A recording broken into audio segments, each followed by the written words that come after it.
ଶିମିଳିପାଳ ରେ guest house रे रही बेले सकाळू कुळुकुळु ही बही जाऊला शिमिଳିपाल रे से जो खैरी नदी से शब्द मते बहुत आकर्षित करथिला। तारी उपरे मु लिखिचे कविता।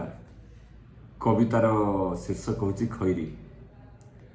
कुळुकुळु होई बही जाए, कुळुकुळु होई बही जाए पहाड़ पाखर नई, पत्थर फांकरे बाट खोजी निए, अंका बंका रूपे जाए बही।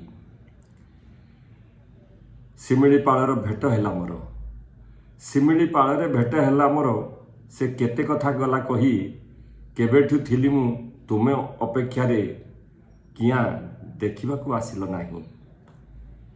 भाबिछि केते मु तुम कथा, भाबिछि केते मु तुम कथा, मन सदा मते कहे जाउनु टिकिए बुली आसिबु, जेबे राति पाही दिन हुए।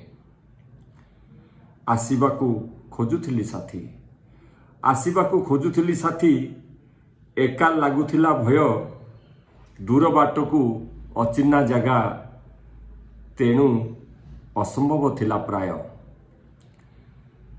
पुरुणा सांग देखा होई गले, पुरुणा सांग देखा होई गले,